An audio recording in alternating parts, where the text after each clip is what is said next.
Shaz Chaudhry, Pep Talk UK, joined by David Diamante. Diamante. How are you? I'm well. Do you want to give it your own personal introduction for yourself? No, you could you did No, I don't think did you've ever done you it. did I've really never you heard did you. really well. David, last time we had you on Pep Talk, you were smoking a cigar. Yes, Cigar in hand today? cigar in pocket today, not inside. Not Don't smoke inside. Not inside. After the presser. Great press conference. Grace, Taylor. How'd you see that fight going down? It's a classic. I mean, two undefeated world champions, both southpaws, just two of the best 140 pounders in the world. I don't see how we don't get a great classic fight. when we did the gala back in Moscow, I hosted it, and we knew Prograis and Taylor were really the two top dogs, and it's come to that. So obviously we saw Hooker and Ramirez unify at 140. Now we're seeing Prograis and Taylor do it. I just think it's a classic. It's one of those fights that's really difficult to call. I think it could go either way. I'm giving a very slight edge to Taylor, so I'm going to say 51-49 Taylor. British fans are in for a treat. Lovely place to have it, the O2. Yes, it's one of the top sports venues in the world. Lou DiBella was saying in the UK it's probably the most iconic place for American boxers to come over and fight now. Yeah, for sure. It's one of them, absolutely. I mean, it's a very well-known venue in the world, and there's a reason for it. It's a great facility. I mean, not just is it a great venue, but you've also got all the shops and the restaurants, and yeah, it's great. It's a great destination. Plus, we've got the Ali Trophy in town. I've seen a lot of people taking pictures with it today. It's a lovely-looking trophy. Well, I've given out the first two. So we did Usyk Gassiev. Obviously, Usyk won it, and then we did Grovesy and Callum Smith in Saudi. Obviously, Callum came away with that, and you see where both of those guys are in their career now. They've done very well for themselves. So this is the next one. It's going to be very interesting to see what happens. You mentioned Saudi. There's a small fight happening in the desert out there. Joshua Ruiz 2. Tasty fight. Tasty fight. It's an interesting fight. I love this fight. Again, it's another one where you really just have no idea what could happen. I mean, you could see anything happening, and it kind of depends which Joshua shows up. It depends which Ruiz shows up. But I think Ruiz is a guy that his style gives Joshua fits. I mean, he is a hell of a fighter, and we've always known this. I mean, guys that have known Ruiz have seen him do this for years. You don't stick around with guys like Bruce Trampler and Bob Arum for that many fights if you can't fight.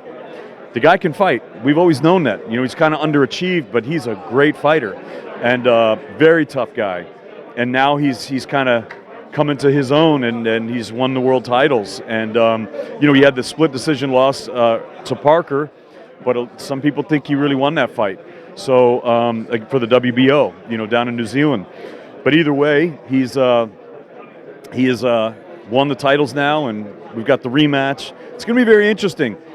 I think Joshua can win this fight. Will he? I don't know. But the one thing that's, it's going to be very interesting. I think, thinking about it, he's making a lot of excuses for what happened in the first one. And I think it's very important for maybe a fighter to kind of wrap his head around a loss and to kind of accept what happened before he can move forward.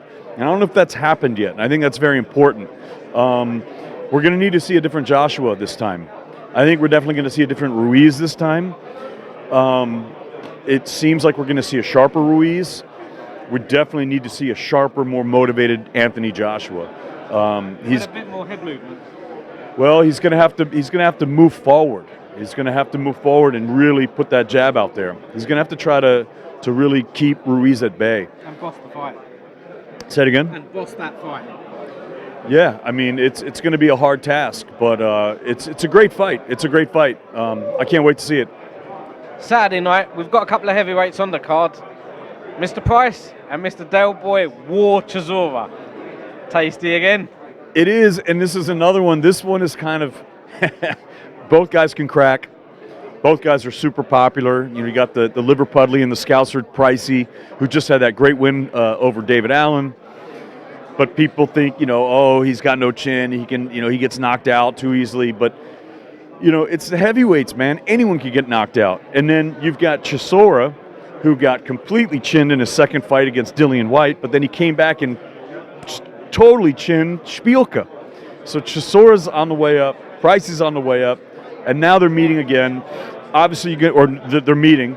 You're going to see, obviously, I think Chisora's going to come forward in the fight. I don't think that's a big secret. And it's really who's going to land that big punch. It's going to be a very interesting fight. You know, we'll see if Price can use his distance and keep range and pepper Chisora from the outside. Chisora mark 2, 3, 4, 5, 6. I don't know how many returns this man's had. He just doesn't go away, does he? He's back at the O2. You saw at the last press conference, he was at it with Regis and with Josh Taylor. He's got a few things to say, old Derek. Yeah, and at the open workout, he had even more to say, and now he's talking about Usyk. You know, he wants him to stop juggling the balls. He said it's not a circus. He said, you know, this is not Dancing with the Stars. Stop the dancing. This is boxing. Come fight me. So he really wants to fight with Usyk. If he wins this, who knows? Maybe that's in the future. We don't know. Usyk's a special fight, especially with what we saw in the Ali Trophy, and now moving up to heavyweight. That would be a good test for him, Chisora. Well, it'd be a good test for Usyk, I think, because at that, you know, I think Usyk is a very special fighter. I mean, we saw him clean out the cruiserweight division in everyone's backyard. I mean, Gravatsky, Hook, Briedis, Gassiev, beating all those guys in their own backyards. That's not a small task. So he unified the titles. He won the Ali Trophy, the Ring Magazine. He won all the accolades at cruiserweight. Now he's moving to heavyweight. He was never a big puncher at cruiserweight. So now at heavyweight, you know, again, you have to really kind of hurt guys to keep them off of you, unless you're a guy like a Chris Bird where you have like that incredible movement, you know, and not a lot of guys have that. So Usyk obviously has great legs, and he's a very tricky fighter, but it's going to be very interesting to see what happens with the top dogs. I think Chisora would provide a good test for him. Well, time for talking is nearly over. Saturday night is nearly upon us.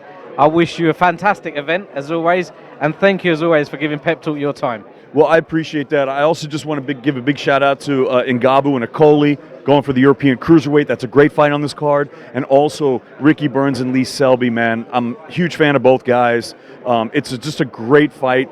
Three-time world champion going against former featherweight champion, you know, Scotland v. Wales. And then, of course, also Conor Benn, who seems to be incapable of having a boring fight. I mean, he just really comes in, and that's just super exciting. So you got a lot of guys on this card, and of course, Shannon Courtney and other people on the card. But it really should be a fun night, and I hope everyone can come out to the O2 Arena in London on Saturday. And if not, you know, tune in and watch a great night of boxing.